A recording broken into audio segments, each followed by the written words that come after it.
नमस्कार दोस्तों, मैं मनोज मुसाफिर साहू नेशनल आवाज़ यूट्यूब चैनल पर आप सभी का स्वागत करता हूं।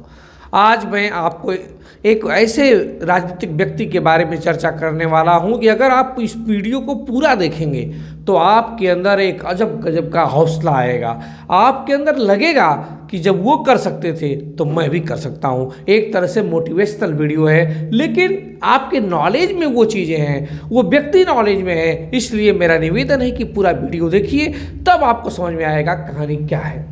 दरअसल आप सभी जानते हैं, झारखंड मुक्ति मोर्चा मतलब हेमंत सोरेन मुख्यमंत्री बन चुके हैं झारखंड के। उनके पिताजी शिबू सोरेन भी मुख्यमंत्री रह चुके हैं, लेकिन उनकी स्ट्रगल के बारे में, उनके संघर्ष के बारे में हमको जानना है। कामयाबी तो सभी को दिखती है, लेकिन उसके पीछे जो संघर्ष होता है, उस संघर्ष को देखने की भी जरूरत है। मैं आज उसी की बात कर रहा हूं दोस्तों। मैं बात करने वाला हूं शिबू सोरेन जी की।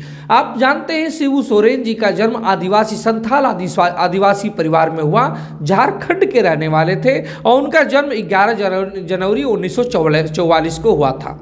11 जनवरी 1944 को झारखंड के संथाल आदिवासी परिवार में जन्म हुआ। झारखंड में एक जिला है रामगढ़, रामगढ़ में एक गांव है नेमरा, उस नेमरा गांव में जन्म हुआ। इनके पिताजी का नाम सोबरन सोरेन था। हुआ ये कि सोबरन सोरेन की इच्छा थी कि मेरा बेटा पढ़ लिख के अक्सर कुछ अधिकारी बने। अक्सर लोग सोचते हैं क्योंकि इनके पिता टीचर थे, टीचर होने के नाते अपने बेटे को पढ़ाना चाहते थे और पढ़ाने के लिए इन्होंने शिबू सोरेन को शहर भेज दिया। शिबू सोरेन भी पढ़ रहे थे, लेकिन सोबरन सोरेन जो उनके पिता थे, राशन पानी खर्च होने के बाद अपने बच्चे को हॉस्टल में राशन पहुंचाने जा रहे थे। आपके भी बच्चे लखनऊ, दिल्ली, इलाहाबाद, कलकत्ता तमाम जगह पढ़ते होंगे। पिता मध्यम वर्गीय परिवार में क्या करता है, राशन लेके पहुंचाता है, धान गेहूँ जो होता है। तो शिबू सोरेन के पिताजी भी राशन लेकर अपने बेटे को हॉस्टल में देने जा रहे थे, लेकिन बीच में ही उनकी हत्या हो जाती है। और हत्या के पीछे कारण था जमीनी विवाद, जो अक्सर गाँव में होता है। जमीनी विवाद में पूरा नाली से लेकर खड़ंजा मेड़ से लेकर हर चीज़ का विवाद होता है। उसी विवाद में उनकी हत्या हो जाती है।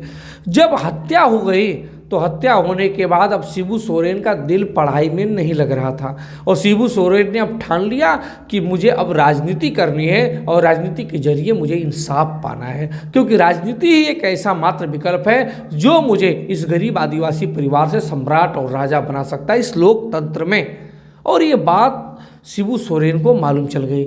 शिबू सोरेन उसके बाद धीरे धीरे अब राजनीति में आगे बढ़ने लगे और आगे बढ़ने के बाद सबसे पहला उन्होंने जो कार्य किया वो कार्य ये था कि उन्होंने सबसे पहले अपने लोगों में, अपने आदिवासी समाज में पहचान बनाने के लिए 1970 में एक नारा दिया था, धान काटो अभियान।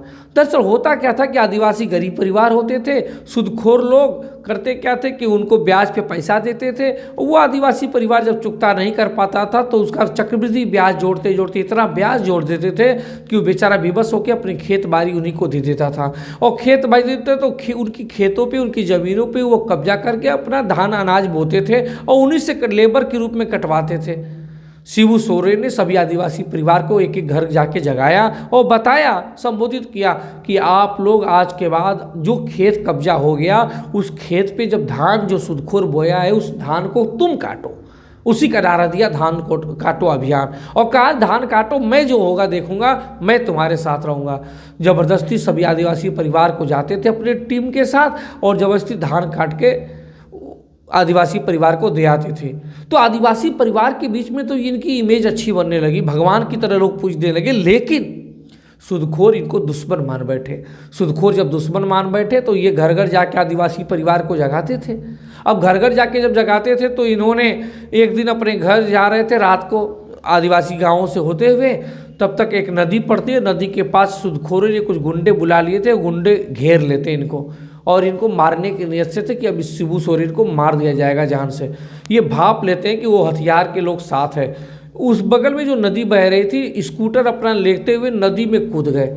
अब गुंडे देखे यार नदी की धारा बहुत तेज है, ये कूद गया तो मर ही जाएगा, वो फिर चले गए। लेकिन ये नदी में धारा में तेज बहते हुए एक किनारे जाके तैरते हुए निकल गए। जब किनारे जाके तैरते हुए निकल गए तो इनके समर्थक जो थे ये माने कि ये देश का गुरु है और देश के गुरु के नाते इनको उसी समय आदिवासी समाज ने इनको उपाधि दी दिसोम गुरु का। शिबू सोरेन का ये संघर्ष है। उन्होंने देखिए एक एक घर में को जगाया। हमारे लोग क्या करते हैं, हमारे लोग जगाते नहीं हैं, ऑलरेडी वो नेता पोस्टर वाले नेता बन जाते हैं, कपड़े वाले नेता बन जाते हैं, लेकिन जगाते नहीं हैं। जगाया उन्होंने। फिर उनके बाद, और मैं आपको बताऊं संघर्ष की बातें अगर शिबू सोरेन जी की, तो 1969 में वो प्रधानी का चुनाव लड़े, जिसको सरपंच बोलते हैं, झारखंड में मुखिया बोलते हैं, और प्रधानी का चुनाव लड़े और हार गए। एक गाँव का प्रधान का चुनाव, सरपंच मुखिया का चुनाव हार गए।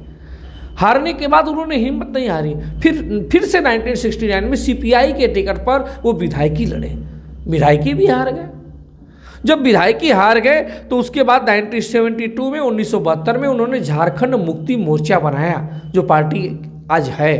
और झारखंड मुक्ति मोर्चा बनाने के बाद 1975 में फिर से वो एक कांड हो जाता है, चिरूडी कांड। उस चिरूडी कांड में फंस गए, और चिरूडी कांड दुर्भाग्य से आदिवासी समाज और मुस्लिमों के बीच लड़ाई होती है। उस लड़ाई में आदिवासी परिवारों की जान भी जाती है, लगभग 11 लोगों की देहांत हो गया, मृत्यु होगी दुखद, और उसमें शिबू सोरेन जी का भी नाम आया। वहाँ से पूरे झारखंड में ये चर्चित होने लगे।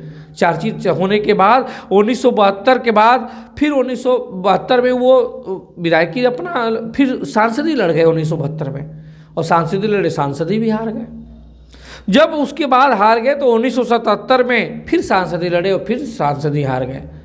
अब जब दोबारा सांसदी हार गए तो 1980 में वो दुमका से सांसदी फिर लड़ते हैं 1980 में, लेकिन इस बार उनके पास पैसा नहीं होता। जब पैसा नहीं होता है तो वो एक एक घर आदिवासी परिवार में जाते हैं, और जाने के बाद 250 ग्राम चावल लेते हैं और 3 रुपया एक आदिवासी परिवार से उस समय वो दक्षिणा लेते हैं। हमारे लोग क्या हैं, हमारे लोग में दोनों में कमी है। जो ऑडियंस है वो, जैसे मान लीजिए हम लोग बहुत गरीब परिवार से हैं तो हम लोगों को सपोर्ट नहीं करेंगे। वो 250 ग्राम चावल के 100 ग्राम चावल भी नहीं देंगे। 3 रुपया क्या, उस समय ज़माने का 3 रुपया, और आज के ज़माने का सोच लीजिए 1975 में अगर 3 रुपया कोई देता हो तो, लेकिन वो 3 रुपया भी नहीं देंगे आपको। लेकिन हाँ, अमीर परिवार है, और अमीर परिवार है, वो लाखों करोड़ रुपया इन्वेस्ट करके प्रचार प्रसार करता है, लेकिन उसके अंदर घर घर जाने की वो लालसा नहीं है, संवेदना नहीं है, वो मामला पर डे आपका पूछेगा नहीं। तो दोनों तरफ दिक्कतें हैं। खैर, शिबू सोरेन जी लगातार 1980 में जब चुनाव लड़ रहे थे दुमका से सांसदी का, तो एक एक घर से जाने लगे और 250 ग्राम चावल और 3 रुपया चंदा के रूप में लेने लगे। इसी से चुनाव लड़े और चुनाव जीत गए। 1980 में जब चुनाव जीते सांसदी का, तो फिर पीछे मुड़ के उन्होंने नहीं देखा। उसके बाद 1980 के बाद 1986 का चुनाव जीते, 1989 का चुनाव जीते, 91 का चुनाव जीते, 1996 का चुनाव जीते, 2004 का चुनाव जीते, और लगातार 6 बार सांसद बनते रहे। इसी बीच में फिर उसके बाद आगे चलकर उन्होंने मुख्यमंत्री भी बने, क्योंकि जब जानते हैं आप सन 2000 में 2 अगस्त 2000 में झारखंड का अलग राज्य बना बिहार से काट के। जब झारखंड अलग राज्य बना और नहीं बन रहा था अटल बिहारी वाजपेयी की गवर्नमेंट से केंद्र में, उन्होंने चले गए वो दिल्ली, और दिल्ली जाने के बाद उन्होंने एक रैली, विशाल रैली किया था दिल्ली में बंटवारे से पहले, और रैली में साफ साफ कह दिया था कि झारखंड से कोयला अब दूसरे राज्य को नहीं जाएगा तो नहीं जाएगा। ये शिबू सोरेन का ऐलान है। सरकारें डर गई। 2 अगस्त 2000 को झारखंड अलग राज्य घोषित कर दिया गया, और जब अलग राज्य घोषित कर दिया गया तो फिर मुख्यमंत्री तो उस समय बीजेपी के बना, लेकिन बाद में 2005 में मुख्यमंत्री झारखंड के ये बनते हैं। फिर 2005 के बाद 2008 में भी बनते हैं, फिर 2009 में भी बनते हैं। लेकिन 2009 में मात्र 6 महीने में सरकार गिर गई, क्योंकि इनको सांसद थे उस समय, इनको विधायक बनना था। इनके कोई भी विधायक सीटें नहीं खाली कर रहा था। जब सीट नहीं खाली किया तो अलग सीट से जाके चुनाव लड़े तमाड़ से, और जो चुनाव तमाड़ से लड़े तो वहाँ राजा पीटर से ये चुनाव हार गए। 9000 वोटों से हार गए तो मुख्यमंत्री पद से इस्तीफा देना पड़ा। तो 2005, 2008 और 2009 में जीते, लेकिन 6 महीना में चुनाव हार गए तो इस्तीफा देना पड़ा। फिर वहाँ पे राष्ट्रपति शासन लगा।